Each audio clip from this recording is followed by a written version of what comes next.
Son las declaraciones que entregaba el presidente Barack Obama. Ha dicho que alguien quería hacer daño y no tuvo problemas en conseguir un arma. El presidente de Estados Unidos ha denunciado que personas inocentes han muerto en este tiroteo contra una iglesia metodista de la comunidad negra de Charleston, Eva, un crimen que ha sido calificado ya como de odio racial, pues tiene claramente un tinte de un ataque contra esta comunidad en los Estados Unidos. Así es, ha dicho que debemos reconocer que esta violencia no se da en otros países desarrollados. Como dices, ya la prensa en Estados Unidos y la prensa alrededor del mundo lo está titulando como uno de los peores o de las peores masacres raciales de los últimos años, y precisamente el presidente Barack Obama en esta locución se ha referido a eso, ha dicho que es un problema que hay que asumir, pero ha vuelto a poner sobre la mesa el problema del fácil acceso a las armas, y ha dicho también que este tipo de masacres masivas no suceden en otros países desarrollados. Ya la comunidad negra está expresando que los políticos de Estados Unidos deben asumir como uno de los temas principales en sus agendas, y ha dicho que muchas comunidades temen hablar de este problema, pero que hay que hablarlo abiertamente porque se vuelve a demostrar una vez más en Estados Unidos que el problema racial existe. Un joven de 21 años, un joven blanco, ya se había desplazado desde Carolina del Sur, donde había cometido este crimen, hasta Carolina del Norte, y es uno de sus parientes quien finalmente lo identifica cuando la policía decide publicar estas fotografías, cuando el joven está ingresando a la iglesia y dice: por favor, ayúdennos a encontrarlo, ayúdenlos a buscarlo. Huye en un vehículo, un Hyundai negro, este muchacho, y finalmente uno de sus parientes lo denuncia y lo entrega a las autoridades, pues ya está capturado, y ante la indignación de la comunidad negra que ha venido sufriendo diferentes abusos, no solamente de tipo violento, sino también de sometimiento policial, pues el tema está candente en los Estados Unidos, y por eso hemos invitado a esta hora a Michelle Hawando. Ella es la vicepresidenta de Progreso Legal del Center for American Progress. Bienvenida, señora Hawando, al informativo de NTN 24. Gracias por atendernos.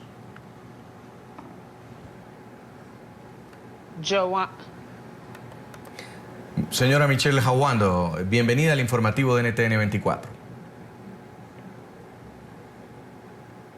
Bueno, pues si te parece, Jason, mientras restablecemos la comunicación, se siguen conociendo cada vez más datos de quién era esta joven de 21 años que entraba a esta iglesia metodista, y después de estar pues en la misa compartiendo con el resto de los feligreses durante más de una hora, decidía sacar la pistola y quitarle la vida a 9 de las personas que estaban allí congregadas y herir a otras más. Como dices, fue su tío quien daba la voz de alarma de que ese había sido la persona que era su sobrino quien había disparado contra estas personas que estaban congregadas en esta iglesia.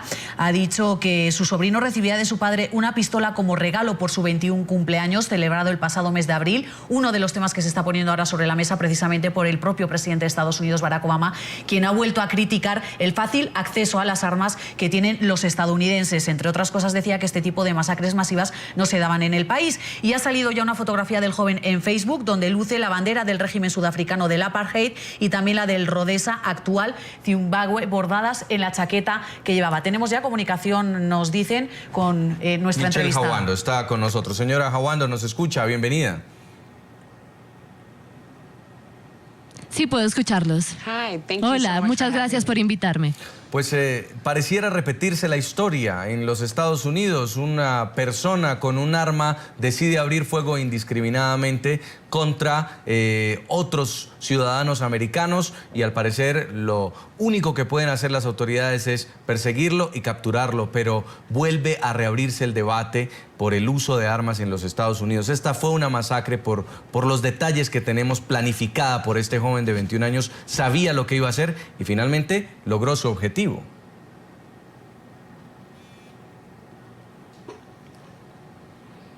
Exactamente. Tenemos demasiados incidentes de este tipo en este país. Así que en Carolina del Sur, donde ocurrió ese incidente, tiene más de 47 incidentes de este tipo desde 2003. Lo que también sabemos es que no es poco frecuente tener incidentes de este tipo de violencia de armas que suceden en nuestras comunidades y que suceden en lugares de adoración.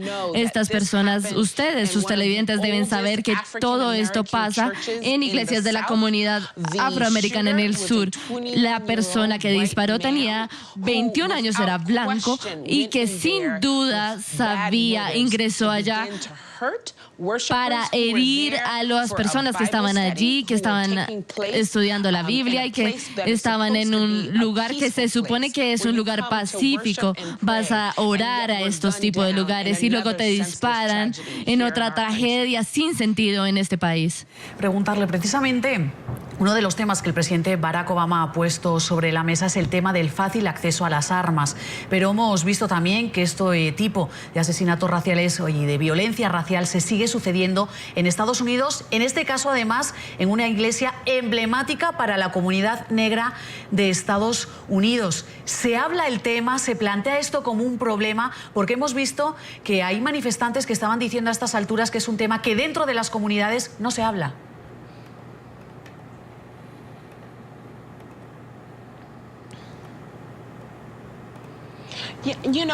Sabes, es muy difícil.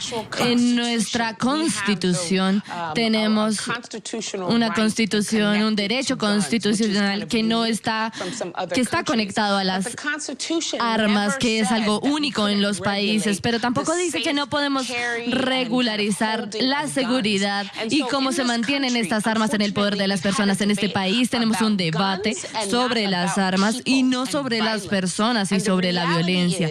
Y la realidad es que las personas de todos los lugares, ya sean afroamericanos, latinos, blancos, están recibiendo disparos cada día por dos leyes que permiten que haya armas en este país. Está bien que podamos tanto proteger el derecho de los individuos a tener armas, pero también se deben tener restricciones para proteger a todas las comunidades.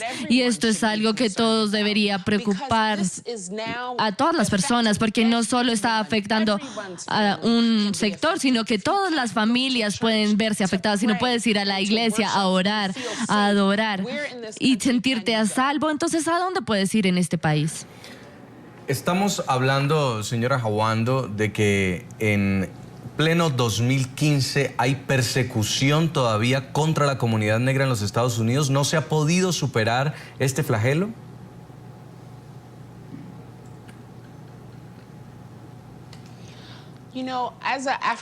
Bueno, como mujer afroamericana estoy orgullosa de las ganancias que hemos alcanzado en este país, pero sin duda, si me preguntas si aún el racismo es real, lo es. He experimentado el racismo y cualquier persona de color que conozco lo ha experimentado, ya sea verbalmente o de otro tipo de forma. Es una realidad que es parte de nuestra cultura.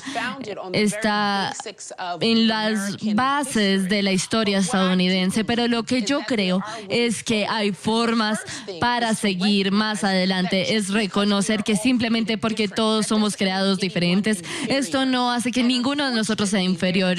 E infortunadamente, durante los últimos años, particularmente desde que el presidente llegó a la Casa Blanca, hay mucho odio hacia la gente de color, o ya sea también al contexto de los inmigrantes también.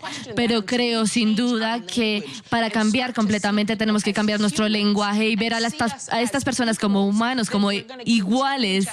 A menos que esto pase, vamos a seguir teniendo estas conversaciones difíciles una y otra vez en este país. Mejor dicho, quiero entenderle, porque uno pensaría que con un presidente de color por primera vez en la historia de Estados Unidos, este tema significaría que no hay racismo dentro del país. Sin embargo, según sus palabras, lo que creo haber entendido es que el racismo se ha incrementado precisamente porque hay un presidente de color en la Casa Blanca.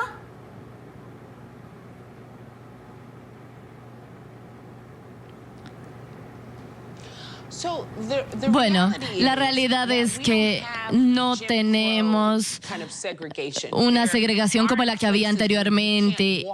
Hay lugares, obviamente, en los que podemos caminar pero existe segregación en los libros, en las historias, pero en los años sigue existiendo el aislamiento sistemático por este tipo de leyes que no hay y no existen leyes contra el crimen de odio.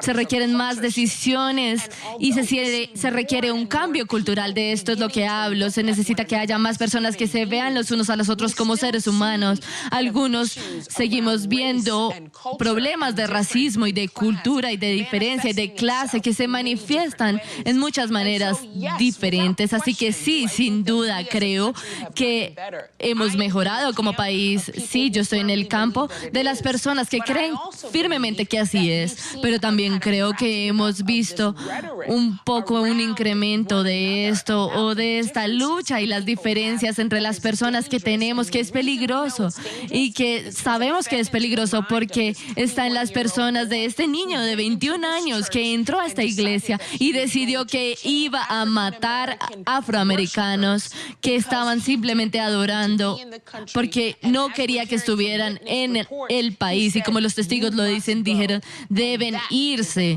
y ese es el problema. Pues queremos agradecerle a Michelle Hawando del Center for American Progress, un hecho reprochable, el asesinato de 9 personas en una tradicional iglesia de la comunidad afroamericana en los Estados Unidos, en Charleston. Muy amable por haber estado con nosotros, señora Hawando. Muchas gracias.